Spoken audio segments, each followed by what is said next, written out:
Welcome students. So in the last lecture we have covered till Bohr's stable orbit atomic model. Okay. उसके पहले हमने Dalton का atomic model देखा था, फिर थॉमसन का एटॉमिक मॉडल देखा था, फिर मैंने आपको बताया था रुदरफोर्ड का एक्सपेरिमेंट, और अब हम पढ़ने वाले हैं क्या, बोर्स का stable orbit atomic model. So already इसके बारे में भी डिस्कस हम लोग कर चुके थे, इनके जो मेजर पॉइंट्स थे that also we have already discussed, right. So let's go further and see इसमें और ज़्यादा क्या क्या मेजर इंपॉर्टेंट चीज़ें थी। सो सबसे पहला था what is that was atomic structure, right. जो एटम है उसके स्ट्रक्चर के बारे में मैंने बताया था कि एटम का जो स्ट्रक्चर है उसके अंदर रहता है क्या, न्यूक्लियस, राइट। न्यूक्लियस रहता है। अभी न्यूक्लियस जो रहता है वो सेंटर होता है एकदम बराबर, और उसी सेंटर में दो चीज़ रहता है, they are known as proton and neutron. Okay. So basically proton and neutron कहाँ रहते हैं, तो आप बताओगे सर न्यूक्लियस में रहते हैं, ठीक है। Proton is a positive charged सब एटॉमिक पार्टिकल। ना व्हाट इज सब एटॉमिक पार्टिकल, ये भी आप लोग एक वर्ड, जो सब एटॉमिक पार्टिकल का मतलब क्या होता है कि एटम का एक पार्ट, समझ में आ रहा है, एटम का एक पार्ट को आप लोग क्या बोलोगे, सब एटॉमिक पार्टिकल, ठीक है। तो सब एटॉमिक पार्टिकल क्या क्या है पता है, प्रोटॉन है, न्यूट्रॉन है, इलेक्ट्रॉन है। समझ में आया, ये तीन चीज़ें हैं जो एटम के अंदर प्रेजेंट रहती हैं, ठीक है। अभी जो भी प्रोटॉन है उसको हम लोग पी, स्मॉल पी से डिनोट करते हैं, और हर एक प्रोटॉन का जो चार्ज होता है +1 e, ठीक है, +1 e, ठीक है। वो जो भी प्रोटॉन का चार्ज है, पॉजिटिव चार्ज, वो कितना होता है, 1.6 मल्टीप्लाई बाय 10⁻⁻19 कूलम। समझ में आ रहा है, वो है उसका चार्ज का क्वांटिटी, कितना मैग्नीट्यूड है चार्ज का वो बताया है। When total positive charge on the nucleus is expressed in the unit e, समझ में आ रहा है, जब ई होता है, ई, ई क्या है पता है, यूनिट चार्ज है, क्या बोलते हैं उसको, यूनिट चार्ज का यूनिट। जैसे आप फोर्स को कैसे कैलकुलेट करते हो न्यूटन में, वैसे ही चार्ज को कैसे कैलकुलेट करोगे, पॉजिटिव चार्ज को ई में। Okay. So it's magnitude is equals to the number of proton in the nucleus. जब कभी भी जो ई होता है, जब कभी भी कोई चार्ज, कोई पॉजिटिव चार्ज का यूनिट ई होगा, तो उसका जो मैग्नीट्यूड होगा वो किसको इक्वल होगा, जितने प्रोटॉन से न्यूक्लियस में उसको इक्वल होगा। सिंपल सी बात है, अगर 10 प्रोटॉन है, ठीक है, तो 10 ई रहेगा, है कि नहीं। अगर 1 ई है मतलब एक प्रोटॉन। समझ में आ रहा है, तो इसीलिए आप देखोगे इधर तो आपको एक प्रोटॉन का जो चार्ज है वो क्या दिया है, 1.6 मल्टीप्लाई बाई 10⁻⁻19 कूलम। ओके, बराबर। अच्छा, दूसरी बात जो है कि जो भी एटम का मास होता है, हमने डिस्कस किया था, जो एटम है उसका मास पूरा का पूरा सेंटर में कॉन्सेंट्रेटेड होता है। समझ में आया, जो भी मास है एटम का वो कहाँ पर कॉन्सेंट्रेट होता है, सेंटर में, सेंटर ऑफ द एटम या फिर न्यूक्लियस में, बराबर, ठीक है। सो एटॉमिक मास जो होता है उसको हम लोग Z से डिनोट करते हैं, किससे डिनोट करते हैं, Z से, बराबर। और उसका यूनिट क्या है, डाल्टन या फिर U। समझ में आया, डाल्टन या फिर U बोलते हैं। तो बेसिकली जो हाइड्रोजन एटम है उसका जो मास है दैट इज़ 1 U। समझ में आ रहा है, 1 यूनिट या फिर 1 डाल्टन, ठीक है। सो आई होप इतना समझ में आया रहेगा। न्यूट्रॉन क्या है, it is electrically neutral sub atomic particle and it is denoted by the small letter n। Okay, neutron क्या है, ये भी इलेक्ट्रिकली न्यूट्रल है भाई, इसके पास कोई चार्ज ही नहीं है। समझ में आ रहा है, it has got no charge at all, बराबर, कोई चार्ज नहीं है। हम इसको स्मॉल n से डिनोट करते हैं, ठीक है, और जितना भी नंबर ऑफ न्यूट्रॉन्स है उसको हम लोग कैपिटल N से डिनोट करते हैं। सो वी हैव ऑलरेडी, इसके बारे में हमने बेसिक जो चीज़ था वो ऑलरेडी पिछले लेक्चर में कवर कर चुके थे। अब बताता हूँ what is extra nuclear part. तो एक्स्ट्रा न्यूक्लियर पार्ट क्या है पता है, कि न्यूक्लियस के आजू बाजू तो शेल्स रहते हैं, न्यूक्लियस के थोड़ी देर बाद एक शेल, उसके बाद एक और शेल, उसके बाद third shell, and so on. तो जो फर्स्ट शेल होता है उसको हम लोग के शेल बोलते हैं, क्या बोलते हैं, के शेल। उसके बाद एल, उसके बाद एम, एंड उसके बाद एन। समझ में आ रहा है, फर्स्ट शेल को के शेल बोला जाता है, सेकेंड शेल को एल शेल बोला जाता है, ठीक है, एम, थर्ड वाले को M for mango M shell बोला जाता है, और फोर्थ वाले को एन शेल हम लोग बोलते हैं। नाउ एक चीज़ है कि एक शेल से दूसरे शेल के बीच में कुछ गैप है, ठीक है, कुछ एक्स्ट्रा पार्ट है, उसी पार्ट को हम लोग क्या बोलेंगे, एक्स्ट्रा न्यूक्लियर पार्ट। ठीक है, एटम जो होता है वो 99% क्या है पता है, एम्प्टी स्पेस है, खाली जगह है 99%। सिर्फ 1% में न्यूक्लियस और इलेक्ट्रॉन्स है। ठीक है, अभी आगे बढ़ते हैं। तो इलेक्ट्रॉन्स के बारे में भी ऑलरेडी हमने डिस्कस किया था। इलेक्ट्रॉन्स क्या है, जो नेगेटिव चार्ज कैरी करते हैं। ठीक है, अभी जो भी हमको बोला गया है कि मास ऑफ इलेक्ट्रॉन, जो इलेक्ट्रॉन का मास है वो 1800 टाइम्स कम है as compare to hydrogen atom. If you consider एक हाइड्रोजन एटम, ठीक है, उसका जितना भी मास होगा उससे 1800 गुना कम मास किसका होता है, नेगेटिव चार्ज पार्टिकल या फिर इलेक्ट्रॉन्स का। बराबर है। सो ये जो इलेक्ट्रॉन्स है ये कहीं ना कहीं एक्स्ट्रा न्यूक्लियर पार्ट में क्या करते रहते हैं, खुद को रिवॉल्व करते रहते हैं। सो ऑलरेडी हम सबको थोड़ा बहुत ये सब पता है। ठीक है, राइट। अच्छा, अभी हम लोग पढ़ेंगे, now we are going to study about the distribution of electrons. क्या पढ़ने वाले हैं हम लोग, इलेक्ट्रॉन्स। सो जैसे कि आपको पता है कि न्यूक्लियस के आजू बाजू क्या रहते हैं, शेल्स रहते हैं, बराबर। तो पहला जो शेल है उसका नाम है के, बराबर है। ठीक है, जो फर्स्ट शेल है मैं आप लोग को इधर दिखाता हूँ। जो फर्स्ट जो भी शेल्स होते हैं, ठीक है, जो भी शेल्स होते हैं अगर आप देखोगे तो इधर आपको मैं दिखा रहा हूँ। ठीक है, उधर दिया है KLMN, बराबर। तो फर्स्ट शेल को हम लोग के शेल बोलते हैं। ठीक है, उसके बाद वाला जो रहता है उसको हम लोग एल शेल बोला जाता है, फिर उसके बाद एम एंड देन एन। ठीक है, अभी एक और चीज़ है इसमें, जो भी हम लोग जो के शेल को फर्स्ट शेल बोलते हैं ये तो आपको पता है, एल को सेकेंड, एम को थर्ड एंड एन को फोर्थ, बराबर। अभी क्या होता है कि the maximum number of electrons of a shell can obtained by the formula 2n square. Now this formula जो हमको बोला है 2n square का जो फॉर्मूला है, इस फॉर्मूले से आप पता कर लोगे कि कौन से शेल में कितना इलेक्ट्रॉन्स आएगा। ठीक है, अभी n का वैल्यू जब आप 1 रखोगे, जो फॉर्मूला है कौन सा फॉर्मूला है, जो 2n स्क्वायर का फॉर्मूला है, इसमें अगर आप n के जगह पे क्या रख रहे हो, 1 रख रहे हो, तो क्या हो जाएगा, 1 का स्क्वायर 1 हो जाएगा, विच इज़ नथिंग बट 2, 2 1 ज़ा 2, बराबर। तो फर्स्ट शेल में जो मैक्सिमम इलेक्ट्रॉन्स आएंगे वो क्या होगा, 2। ऐसे ही आप जब n का वैल्यू 2 लोगे, किसका, n का वैल्यू जब आप क्या लोगे, 2 लोगे, तब आपको पता चलेगा कि 2n स्क्वायर हो जाएगा। तो ये जो 1 है इसके जगह पर 2 हो जाएगा, बराबर, और इसके जगह पर 2 हो जाएगा, तो 2 का स्क्वायर कितना हो जाएगा, 4।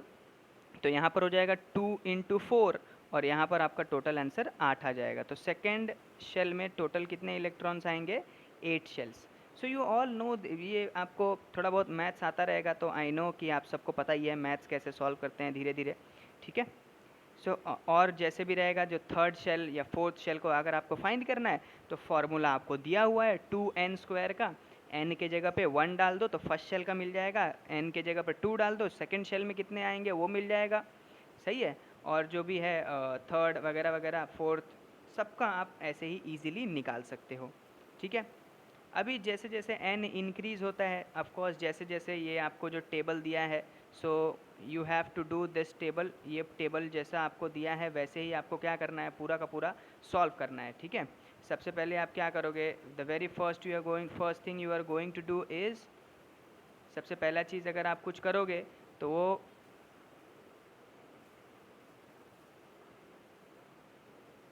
हाँ, जो फॉर्मूला है आपका, ठीक है, जो भी आपका फॉर्मूला है, आप क्या करोगे, 2n स्क्वायर का फॉर्मूला यूज़ करोगे, n के जगह पर 1, फिर 2, फिर 3, फिर 4, एंड जो लास्ट वाला बॉक्स है उसमें क्या लिखोगे आप, नंबर ऑफ इलेक्ट्रॉन्स लिखोगे, right. Okay, so what is next, next हम लोग बोलते हैं इलेक्ट्रॉनिक कॉन्फ़िगरेशन। क्या बोलते हैं उसको, electronic configuration of an element. So अब तक आपको ये पता है कि फर्स्ट शेल में सर 2 इलेक्ट्रॉन आएगा, दूसरे में वो 2n स्क्वायर के फॉर्मूला की वजह से क्या आएगा, 8 आएगा, बराबर, तीसरे में 18 आएगा, और जो फोर्थ वाला है उसमें 32 आएगा, बराबर है। ठीक है, so the this is the maximum capacity of the shell, इसको हम लोग मैक्सिमम कैपेसिटी बोलते हैं, उससे ज़्यादा इलेक्ट्रॉन्स नहीं आ सकते हैं, बराबर। अभी the shell wise distribution of electrons of atom is called electronic configuration, बराबर। ये जो शेल वाइज डिस्ट्रीब्यूट हो रहा है, ठीक है, ये जो भी डिस्ट्रीब्यूट हो रहे हैं इलेक्ट्रॉन्स, एक शेल में कितना, सेकंड में कितना, थर्ड में कितना, फोर्थ में कितना, इसी को हम लोग क्या बोलते हैं, इलेक्ट्रॉनिक कॉन्फ़िगरेशन। मतलब इलेक्ट्रॉन्स कन्फिगर करना या फिर फिक्स करना या फिर पोजीशन देना, बराबर है, ठीक है। So again they have given a box which you have to complete, आपको क्या करना है, कंप्लीट करना है, ठीक है, जैसा उन्होंने दिया है ठीक वैसे ही, राइट। सो बेसिकली ये टेबल में again you are going to do it on your own. अच्छा, next term is what is valency. Next जो टर्म है उसको हम लोग बोलते हैं वैलेंसी, और वैलेंसी का इलेक्ट्रॉनिक कॉन्फ़िगरेशन क्या होता है। तो सिंपल सी बात है, जब अभी आप लोग हो तो आप बोलोगे कि वैलेंसी जो होता है ना सर, ये होता है कि लास्ट शेल में जितना इलेक्ट्रॉन्स रहेगा ना उतना उसका वैलेंसी। ये पहला ऐसे लड़के ने बोला। फिर दूसरा उठा बोला कि नहीं सर, वैलेंसी ऐसा नहीं होगा। वैलेंसी ऐसा होगा, वो बताएगा कि what is combining capacity of any element. कोई भी एलिमेंट दूसरे से कंबाइन होने के लिए कितना लेन देन कर सकता है इलेक्ट्रॉन्स का, तो उसको हम लोग क्या बोलते हैं, वैलेंसी, बराबर। क्या बोलते हैं, combining capacity. Combining capacity of any element is known as valency, ठीक है। सो अगर आपके सामने दिख रहा होगा हाइड्रोजन एलिमेंट दिख रहा होगा, है कि नहीं, आई होप आप सबको दिख रहा होगा स्क्रीन पर। फिर हीलियम है and then carbon is there, neon, sodium. तो अगर हाइड्रोजन की बात करूँ तो इसके लास्ट शेल में इफ़ यू विल सी तो देर इज़ ओनली 1 इलेक्ट्रॉन, बराबर। तो इसका वैलेंसी क्या हो गया, 1 हो गया। हीलियम में देखोगे देर आर 2 इलेक्ट्रॉन्स, मतलब इसका वैलेंसी 2 हो गया। कार्बन में देखोगे तो 4 है, तो इसका वैलेंसी कितना हो गया, 4 हो गया। अगर नियॉन की बात करूँ तो फर्स्ट शेल में 2 है, सेकेंड शेल में 8 इलेक्ट्रॉन्स हैं। अच्छा एक बात बताओ, सेकेंड शेल में मैक्सिमम कैपेसिटी इलेक्ट्रॉन्स का कितना है, 8 है, ऑलरेडी 8 हो जाता है। तो उस केस में जब कभी भी वैलेंसी 4 से ज़्यादा होता है, क्या बोला मैंने, जब कभी भी वैलेंसी 4 या 4 से ज़्यादा होगा, तब हम क्या करते हैं, उसको 8 में से माइनस करते हैं, बराबर। तो यहाँ पर देखिए ना, नियॉन वाले में कितना हो गया है, 8 हो गया है, तो 8 में से 8 माइनस करो। तो 8 में से जैसे 8 माइनस करोगे तो वैलेंसी क्या हो जाएगा, 0 हो जाएगा। इसीलिए जो हमारा नियॉन है उसके लास्ट शेल में 8 इलेक्ट्रॉन्स हैं, वो मैक्सिमम कैपेसिटी है, बराबर है, मैक्सिमम कैपेसिटी है, सही है। तो जब वो मैक्सिमम कैपेसिटी है तो वो क्या करेगा, किसी के साथ रिएक्शन ही नहीं करेगा, तो उसका वैलेंसी 0 हो जाएगा। क्योंकि मैंने आपको क्या बोला, वैलेंसी क्या है, कंबाइन होने का कैपेसिटी है। तो इसके पास, भाई साहब के पास ऑलरेडी 8 इलेक्ट्रॉन्स हैं, ये किसके साथ कंबाइन होगा, किसी के साथ नहीं, ठीक है। ओके, उसके बाद जो सोडियम है अपना, सोडियम, ठीक है, उसके लास्ट शेल में एक ही इलेक्ट्रॉन है, तो अगेन उसका वैलेंसी 1 हो जाएगा, बराबर है, ठीक है। सो बेसिकली जो चीज़ मैं आपसे डिस्कस किया कि वैलेंस इलेक्ट्रॉन्स क्या होते हैं, तो वैलेंस इलेक्ट्रॉन्स ऐसे इलेक्ट्रॉन्स है जो कहीं ना कहीं क्या करते हैं, कंबाइन होने का काम करते हैं। क्या करते हैं, कंबाइन होने का, बराबर, ठीक है। अभी हीलियम, जैसे कि मैंने आपको ये टेबल में से पूरा एक्सप्लेन किया, ठीक है, ये जो टेबल जैसा आपको मैंने एक्सप्लेन किया, same thing is given in the paragraph. ये पूरा का पूरा चीज़ किस में दिया है, पैराग्राफ में दिया है, ठीक है। नाउ अगर मैं आपसे बात करूं कि अगर मैं आपको अलग अलग ये दे दूं, मॉलिक्यूल्स दे दूं, क्या दे दूं, अलग अलग मॉलिक्यूल्स दे दूं, और उसमें बोलूं कि भाई हर एक मॉलिक्यूल में जो जो अलग अलग एलिमेंट्स हैं उनका वैलेंसी लिखो, उसका इलेक्ट्रॉनिक कॉन्फ़िगरेशन लिखो, बराबर। तो एकदम इजी होता है ये चीज़, ठीक है। Anyways you don't have to solve this box, right. ये बॉक्स सॉल्व करने की कोई ज़रूरत नहीं है। कैसे सॉल्व करते हैं, कैसे क्या करते हैं, ये मैं आप लोग को ऑलरेडी बड़ा जल्दी बताऊंगा, ठीक है।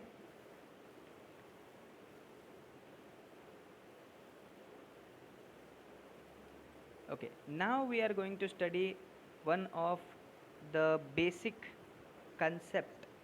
इसमें से एक और चीज़ पढ़ेंगे जो अब तक आपने पढ़ा एटम के बारे में, ठीक है, उसमें आपने पढ़ा मास के बारे में, अलग अलग चीज़ों के बारे में। नाउ एटम क्या होते हैं पता है, कि इनमें प्रोटॉन नंबर सेम रहता है। क्या रहता है, प्रोटॉन का जो जितने प्रोटॉन्स, जितने पॉजिटिव चार्ज है ना वो सेम रहेगा, लेकिन जो न्यूट्रॉन है वो अलग अलग होते हैं। समझ में आया। तो प्रोटॉन जब सेम होगा और न्यूट्रॉन किसी एलिमेंट में क्या होगा, कम होगा, तब आप क्या बोलोगे, तब आप बोलोगे कि हाँ सर ये क्या है, एक आइसोटोप्स है। बराबर, क्या है, एक तरीके का आइसोटोप। नाउ आइसोटोप जैसे कार्बन का अलग अलग होता है, आइसोटोप्स का बेसिकली आप समझ सकते हो कि मास नंबर अलग अलग होता है। समझ में आ रहा है क्या होता है, जो एलिमेंट्स हैं उनमें अलग अलग मास होगा, अलग अलग मास होगा। तो जब उनमें अलग अलग मास होगा ना, तो क्या होगा, दिक्कत पता है कि मास अलग तो प्रॉपर्टीज़ भी अलग हो जाता है। समझ में आ रहा है, लेकिन क्या सेम रहता है, एटॉमिक नंबर सेम रहता है। समझ में आ रहा है, कार्बन का अगर एटॉमिक नंबर 6 है मतलब 6 ही रहेगा, कुछ चेंज नहीं होगा, बराबर। लेकिन इधर आपके स्क्रीन पे दिख रहा होगा C12, C13, C14, इसका मतलब क्या है, ये जो कार्बन है उसका मास 12 है, फिर जो सेकंड कार्बन है उसका मास कितना है, 13 है, फिर थर्ड कार्बन है उसका मास 14 है। मीन्स मास चेंज हो रहा है, समझ में आ रहा है, लेकिन एटॉमिक नंबर सेम रहता है, बराबर। आइसोटोप्स क्या है, सेम आइसोटोप्स क्या है कि same proton number but different neutron number, right. Now अगर हाइड्रोजन का है तो हाइड्रोजन आप जैसे कि ये बॉक्स दिया है, again you don't have to complete that also. Okay, now what is the uses of isotopes, ये जो आइसोटोप्स हैं इनका यूज़ क्या होता है। सो बेसिकली आइसोटोप्स क्या है पता है, रेडियो एक्टिव होते हैं।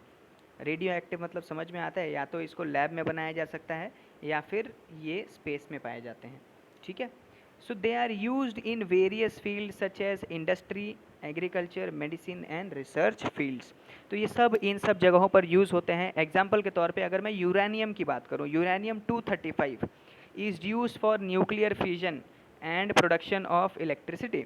समझ में आ रहा है, न्यूक्लियर फ्यूजन एक ऐसा रिएक्शन है जिसमें कुछ बहुत सारे चीज़ें एक साथ आते हैं, और एक साथ आने के बाद उनमें जो रिएक्शन होता है, ठीक है, कोई भी चीज़ एक साथ टकराएगा तो आपको पता है क्या होगा, कि जैसे मान लो कि बहुत सारे आपने ये रखे हैं, एक ग्लास के ऊपर दूसरा रखा है, दूसरे के ऊपर तीसरा, ठीक है, और दूसरे एक एक्स्ट्रा ग्लास से क्या करोगे, उसके ऊपर अगर थ्रो करते हो तो क्या हो जाएगा, सारे ग्लास टूट जाएंगे, बराबर। तो ऐसे ही होता है जो यूरेनियम 235 होता है। तो हम लोग, मैं बता देता हूँ आपको, जो न्यूक्लियर रिएक्टर है इसी का पूरा एग्जाम्पल है। So again we are going to see with the help of this, इसको हम लोग बोलते हैं यूरेनियम का जो 235 का रिएक्शन है। So this is nothing but nuclear fission reaction.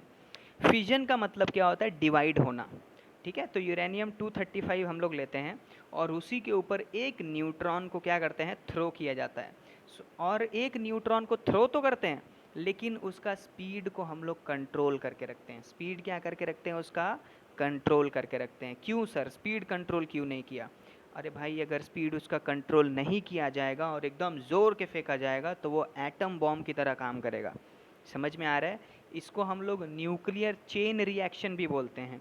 क्यों, एक न्यूट्रॉन से यूरेनियम 235 टूट के दो अलग अलग चीज़ों में होगा, क्रिप्टन और बेरियम में, ठीक है, और तीन अलग अलग एक्स्ट्रा न्यूट्रॉन्स भी फॉर्म होते हैं, बराबर। अब बोलोगे चलो सर ठीक है, आप बोल रहे हो एकदम ज़ोर के फेंकेंगे तो क्या एटम बॉम्ब बन जाएगा, तो इससे अच्छा है स्लो फेंकते हैं। तो मैंने बोला ठीक है, वेरी गुड, स्लो फेंकेंगे।